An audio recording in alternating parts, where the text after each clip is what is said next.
सुषमा के दो बच्चे थे, बेटी ईशा और बेटा यश। सुषमा ने कभी अपने बच्चों में अंतर नहीं किया। बेटी ईशा को हमेशा यश के बराबर ही प्यार और सम्मान देकर बड़ा किया। धीरे धीरे समय बीतने लगा और ईशा के बड़े भाई यश की शादी सुनहरे के साथ हो गई। यश की शादी के बाद, भाभी खाने में क्या बनाया है? ईशा, खाने में सरसों का साग बना है। मुझे नहीं खाना ये साग, मेरे लिए कुछ अच्छा सा बना कर दो ना। मम्मी आपको पता है ना मैं ये सब नहीं खा पाती हूँ। अरे बेटा सुनहरी, इसके लिए ना तू थोड़े से आलू के पराठे बना दे। ये बचपन से ही साग को देखकर मुंह बनाती है। खाने से पहले घर में कलेश करवाने का कोई फायदा नहीं। ठीक है मम्मी जी। मम्मी शाम को ना इडली सांभर बनाकर खिला दो, कितने दिन हो गए। अरे बेटा ये रोज रोज इडली सांभर बनाने के लिए मत कहा कर, दुनिया भर की मेहनत लगती है उसमें। सिंपल रोटी सब्जी खाकर नहीं रहा जाता क्या तुझसे? मम्मी बना दो ना प्लीज, अगर आपने नहीं बनाया तो मैं भी आज खाना नहीं खाऊंगी। अच्छा बाबा बना दूंगी, एक मिनट चैन से बैठने नहीं देती ये लड़की। अपने मन का कराए बिना चैन नहीं पड़ता इसको। अरे मम्मी जी, शादी से पहले ही लड़कियां ऐसे हक जताकर अपनी पसंद बता पाती हैं। शादी के बाद तो बस इच्छाएं अपने मन में ही रह जाती है। न मायके में अपने मन का कुछ कर पाती है, न ससुराल में। किसी गलतफहमी में मत रहना भाभी, मैं तो शादी के बाद भी आकर आप लोगों को ऐसी ही सताने वाली हूँ। मैं बाकी लड़कियों की तरह नहीं हूँ जो शादी के बाद अपने मायके को पराया कर दे। बिल्कुल ठीक कहा तुमने ईशा, मायका कभी पराया नहीं होता। बेटियों को तो हमेशा हक से अपने मायके आना चाहिए। कुछ समय बाद ईशा की भी शादी हो जाती है और वो शादी करके अपने ससुराल चली जाती है। शादी के बाद, ईशा बेटा तेरे लिए आम का अचार बना कर रखा है, ले जाना बेटा। अरे वाह मम्मी, आपको याद था मेरे लिए अचार बनाना। बेटी बस घर से विदा होती है, माँ के दिल से नहीं। माँ कभी अपने बच्चों को भूल सकती है क्या? शादी होने के बाद भी ईशा की माँ सुषमा कभी अचार, कभी पापड़, कभी उसकी पसंद की शॉल, तो कभी सूट देने के बहाने उसे मायके बुलाती रहती। ईशा भी माँ का एक फोन आते ही दौड़कर अपने मायके पहुँच जाती। लेकिन कहते हैं ना, होनी बड़ी बलवान होती है। ईशा की शादी को अभी 1 साल ही बीता था कि दिल का दौरा पड़ने के कारण सुषमा की मौत हो जाती है। शोक सभा में, तुम मुझे इतनी जल्दी छोड़कर क्यों चली गई माँ? आपके बिना ये घर मुझे काटने को दौड़ रहा है। आपकी बेटी आपके बिना कैसे रहेगी माँ? तुम्हारे बारे में सोचकर हमें बड़ा दुख हो रहा है बेटा। भाई साहब तो इतने सालों पहले ही हमें छोड़कर चले गए थे और अब जी भी नहीं रही। बेटी के लिए तो उसका मायका माँ से ही होता है। अब जब माँ ही नहीं रही तो कैसा मायका? भगवान की मर्जी के आगे किसी की नहीं चलती। तुम संभालो अपने आप को। चाची की बात सुनकर ईशा फूट फूट कर रोने लगती है। शादी के बाद ही समझ में आता है कि लड़की के लिए उसका मायका क्या होता है। लेकिन मेरे साथ भगवान इतना निर्दयी क्यों हो गया कि शादी होते ही मेरा मायका मुझसे छीन लिया। अपने दुख तकलीफ बांटने वाला मेरे पास कोई नहीं बचा। खैर, जाने वाले तो कभी लौट कर नहीं आते। धीरे धीरे ईशा भी माँ के गम को बुलाकर जीवन में आगे बढ़ने लगी थी। 1 साल बाद ईशा की सहेली मीनू कहती है, ईशा गर्मियों की छुट्टियां आने वाली हैं, तू आएगी ना छुट्टियों में अपने मायके? सभी सहेलियां मिलेंगी, खूब मजे करेंगे।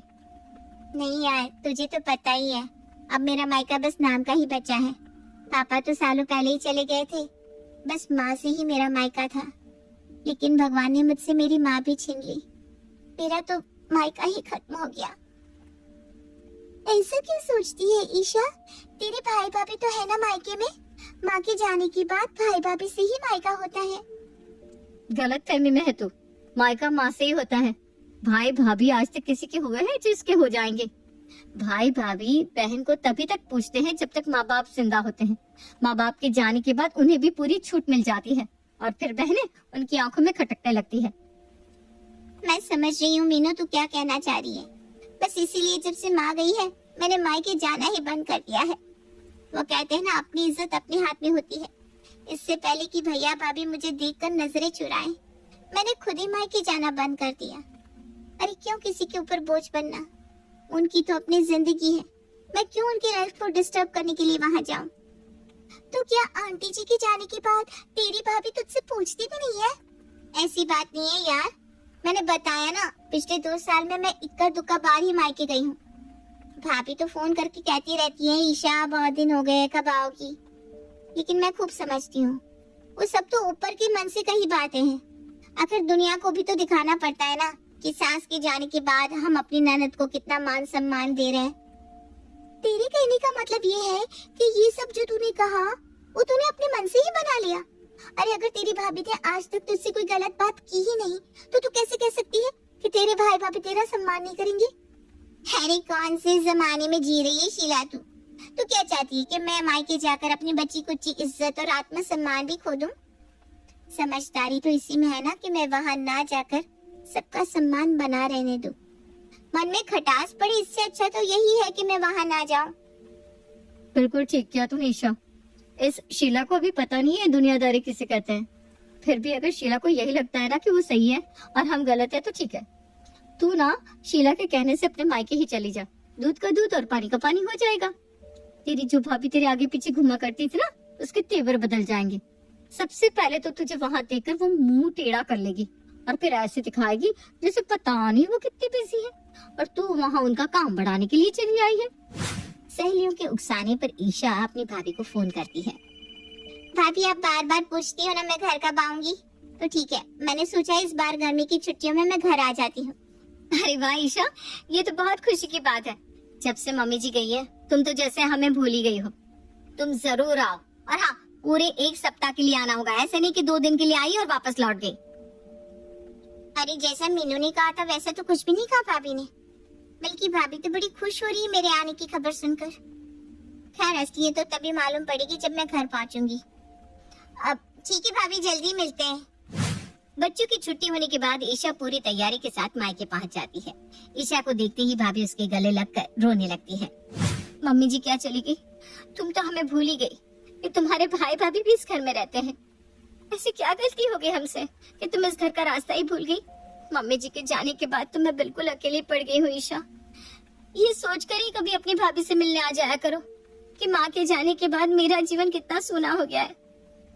एक वो समय था जब हमारे घर में हर समय चहल पहल रहती थी, और एक ये समय है, एक दूसरे को देखे कितना समय बीत जाता है।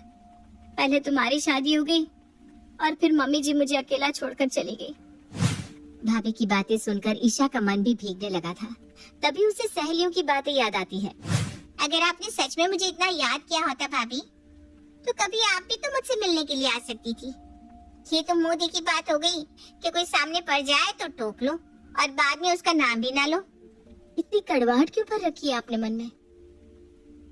मम्मी जी के जाने के बाद मुझ पर जिम्मेदारियां बहुत बढ़ गई हैं। ऑफिस के बाद घर की पूरी जिम्मेदारी अब मुझ पर आ गई, इसलिए कहीं निकलना ही नहीं हो पाता। खैर तुम बैठो, मैं चाय नाश्ता लगाती हूँ। अब तो तुम पूरे 1 सप्ताह के लिए आई हो। हम ननद भाभी खूब गप्पे लगाएंगे, बातें करने के लिए बहुत समय मिलेगा। आओ पहले थकान उतार लो अपनी, फिर आराम से बातें होंगी। मुझे भाभी की बातों में सच्चाई दिखाई दे रही है। ऐसा लग रहा है कि सचमुच भाभी दिल से चाहती थी कि मैं उनसे मिलने आऊं। कहीं मैं भाभी के बारे में गलत तो नहीं सोच रही? ईशा पूरे 1 सप्ताह के लिए अपने मायके आई थी। इस 1 सप्ताह में उसे एक बार भी ऐसा नहीं लगा जैसे भाभी उसे इग्नोर कर रही हो। भाभी खाने के लिए हर रोज उसकी पसंद का कुछ न कुछ बनाती। एक दिन, अरे भाभी अभी तो 5 ही बजे हैं, आज आप ऑफिस से जल्दी आ गई? हाँ ईशा, आज मैंने शॉर्ट लीव ली है। तुम 2 दिन बाद चली जाओगी, फिर कहाँ तुम्हारे साथ समय बिताने का मौका मिलेगा। मैंने सोचा आज जल्दी घर पहुँच जाती हूँ, हम दोनों आराम से चाय पीते हुए बातें करेंगे। ठीक कह रही हो भाभी, अब तो साथ बैठकर बातें किए हुए भी महीनों बीत जाते हैं। जिंदगी कितनी बदल गई ना। दोनों ननद भाभी एक दूसरे के साथ अच्छा समय बिताती हैं और ढेरों बातें करती हैं। अच्छा बताओ आज क्या खाओगी? कुछ भी बना लो भाभी, क्या फर्क पड़ता है? अरे बताओ ना, फर्क क्यों नहीं पड़ता? बिल्कुल फर्क पड़ता है। अच्छा तुम्हारी पसंद की इडली सांभर बना दो। क्या भाभी इडली सांभर? उसे बनाने में बहुत समय लगता है, रहने दो, मैं आपको परेशान करना नहीं चाहती। अच्छा जी, अब तुम्हारे लिए इडली सांभर बनाने में मुझे थकान होने लगी है? भूल गई जब मेरी नई नई शादी हुई थी तो तुम हर चौथे दिन सांभर खाने की जिद पकड़ लेती थी। मैं चाहे जितना न नुकुर करूं, तुम अपनी जिद मनवा कर ही छोड़ती थी, और मम्मी जी भी तुम्हारी साइड लेती थी। याद है भाभी, सब याद है। तब की बात कुछ और थी, अब की बात कुछ और है। तब तो मैं अपनी बात मनवाने के लिए लड़ जाती थी, लेकिन अब तो ऐसा नहीं हो सकता। ईशा, बेटियां लड़ती झगड़ती हंसती मुस्कुराती ही अच्छी लगती है। जब वो चुप हो जाती है ना, तो उनकी चुप्पी बड़ी दुखती है, पूरा घर सुना कर जाती है। भाभी की बात सुनकर ईशा वहां से उठकर दूसरे कमरे में चली जाती है। धीरे धीरे 1 सप्ताह का समय बीत गया था और ईशा अपने ससुराल लौट आई थी। मुझे लगता है मैंने भैया भाभी के बारे में कुछ ज्यादा ही गलत सोच लिया। बिना सोचे समझे मैंने पता नहीं क्या क्या कहानी बना ली, जबकि भाभी ने तो मेरा इतना ख्याल रखा कि सच बताऊं तो इतना ख्याल माँ भी नहीं रख सकती थी। माँ की जगह तो कोई नहीं ले सकता, लेकिन फिर भी भाभी ने अपनी तरफ से कोई कसर नहीं छोड़ी माँ की तरह मुझे लाड प्यार देने में। बस फंस गई ना तू भाभी की चिकनी चुपड़ी बातों में। अरे बहुत सीधी है तू, और तेरी भाभी तेरे इसी सीधेपन का फायदा उठा रही है। मैं कुछ समझी नहीं यार, भाभी ने मेरे साथ ऐसी क्या चालाकी की जो मैं नहीं समझ पाई। अच्छा तू ये बता, अंकल आंटी के पास लगभग कितनी प्रॉपर्टी थी? इस घर के अलावा गांव में थोड़ी जमीन है, पापा की दुकान है जिसे भैया चला रहे। तू इतनी प्रॉपर्टी को थोड़ा समझ रही है क्या? सब मिलाकर करोड़ों की संपत्ति थी आंटी के पास। तुझे पता है आंटी के जाने के बाद कानूनन इस प्रॉपर्टी पर किसका अधिकार हुआ? किसका? सरकारी कानून देखा जाए तो उस करोड़ों की प्रॉपर्टी की आधी हिस्सेदार तू भी है। वो घर उतना ही तेरा है जितना तेरे भाई भाभी का। लेकिन तू बता, साल में आखिर कितने दिन तू उस मकान में रहने के लिए जाती है? नहीं जाती ना। बस यही कारण है कि तेरी भाभी के मुंह से तुझे देखकर फूल झड़ रहे थे, वरना आज के जमाने में भाभी ननद से सीधे मुंह बात करने को तैयार नहीं है। और तू कह रही है कि तेरी भाभी ने तुझे माँ की कमी महसूस नहीं होने दी। मतलब क्या है तेरा, साफ साफ बताना। अरे मेरी भोली भाली ईशा रानी, तेरी भाभी को पता है कि उस करोड़ों की प्रॉपर्टी पर आधी हिस्सेदारी तेरी भी है, और अगर तूने अपना हिस्सा मांग लिया तो उनके हाथ से करोड़ों का माल निकल जाएगा। बस इसीलिए भाभी तेरी आओ भगत कर रही है, ताकि तू उनसे खुश रहे और प्रॉपर्टी लेने का ख्याल कभी तेरे मन में ना आए। इस तरह से तो मैंने कभी सोचा ही नहीं। अगर भाभी वाकई प्यार का दिखावा कर रही है तो ऐसा क्या किया जाए कि उनकी सच्चाई सबके सामने खुल जाए। एक आइडिया है, तू ना अपने भाई भाभी को फोन करके कह दे कि तुम्हें भी प्रॉपर्टी में अपना हक चाहिए। फिर तुम देखना कैसे तुम्हारे भैया भाभी अपनी अच्छाई की चादर को उतार फेंकते हैं और अपने असली रूप में आ जाते हैं। तेरी भाभी को लग रहा था सांभर खिला देने से अगर करोड़ों की प्रॉपर्टी मिल रही है तो ऐसे सांभर खिलाने में प्रॉब्लम ही क्या है? हाँ तो ठीक कह रही है। अच्छा मैं कल ही ना भैया से बात करती हूँ। अगले दिन ईशा अपने भाई यश को फोन लगाती है। भैया मैंने सोचा है कि मैं भी मम्मी पापा की प्रॉपर्टी से अपना आधा हिस्सा लूंगी, इसलिए आप इस मकान को बेच दो। जो भी पैसा आएगा उसका आधा हिस्सा मेरा होगा। बहन की बात सुनकर भाई यश कुछ भी कहे बिना फोन काट देता है। देखो तो कैसे प्रॉपर्टी की बंटवारे की बात सुनकर भैया को सांप सूंघ गया। अब मुझे समझ में आया मीनू जो कह रही थी एकदम सच था। 2-3 दिन बाद अचानक भैया और भाभी ईशा के ससुराल पहुंच जाते हैं। भैया भाभी को अपने दरवाजे पर देख ईशा के मन में तरह तरह के विचार दस्तक देने लगते हैं। पक्का झगड़ने आए होंगे, मुझे पता है आकर यही बोलेंगे कि हमें तुझसे ये उम्मीद नहीं थी, आज से हमारा और तेरा रिश्ता खत्म। मैं कौन सा इन लोगों के साथ रिश्ता रखने के लिए मरी जा रही हूँ। ईशा, तुम्हारे भैया ने बताया कि तुम चाहती हो कि उस घर के 2 बराबर बराबर हिस्से हो, ताकि तुम्हें भी तुम्हारा हिस्सा मिल सके। मुझे तुमसे ऐसी उम्मीद बिल्कुल नहीं थी ईशा। क्या तुम्हारे मन में यही सब चल रहा था, इसीलिए तुमने मायके आना छोड़ दिया? देखो ईशा, वो मकान मम्मी पापा का है तो कानूनन उस घर पर तुम्हारा 50% का हक है। मुझे सच में इस बात से कोई एतराज नहीं है, लेकिन तुम्हें तुम्हारे हिस्से का पैसा देने के लिए हमें पहले इस कोठी को बेचना होगा। देखो मुझे गलत मत समझना ईशा, ये मकान माँ बाबूजी की आखिरी निशानी है, इसलिए हम नहीं चाहते कि ये मकान कभी भी बिके। बातें घुमाने से कोई फायदा नहीं है भाभी, मैं तो पहले ही जानती थी आप लोगों के मन में क्या है।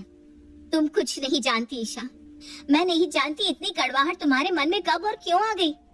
हम तो बस ये कहना चाहते थे कि माँ बाबूजी की आखिरी निशानी को बेचकर हम उनकी आत्मा को दुख नहीं पहुंचाना चाहते, इसलिए ये मकान पूरा तुम्हारे नाम कर दिया है।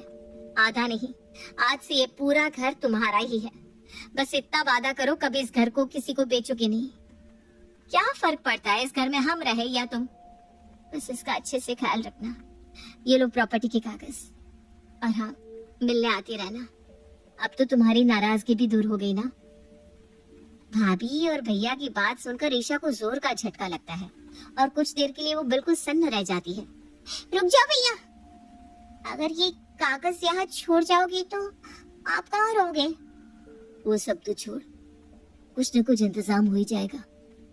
हमार कितना शर्मिंदा करोगे आप मुझे? मुझसे गलती हो गई भाभी जी, मैंने आपके बारे में ऐसा सोचा। आपने तो भाभी होकर भी माँ से बढ़कर मुझे प्यार दिया और मैं न जाने आपके प्यार को क्यों नकारती रही। लोग कहते हैं माँ से ही मायका होता है, लेकिन आज मैं कहती हूँ माँ से नहीं, भाई भाभी से मायका होता है। और जिसके पास आपके जैसी भाभी हो उससे माँ की कमी कभी महसूस हो ही नहीं सकती। इतना कहकर रोते हुए ईशा अपनी भाभी के गले लग जाती है। भाभी भी बड़प्पन दिखाकर झट से ईशा को माफ कर देती है और फिर गलत फहमियों की ये दीवार कभी भी उनके मन में पनप नहीं पाती।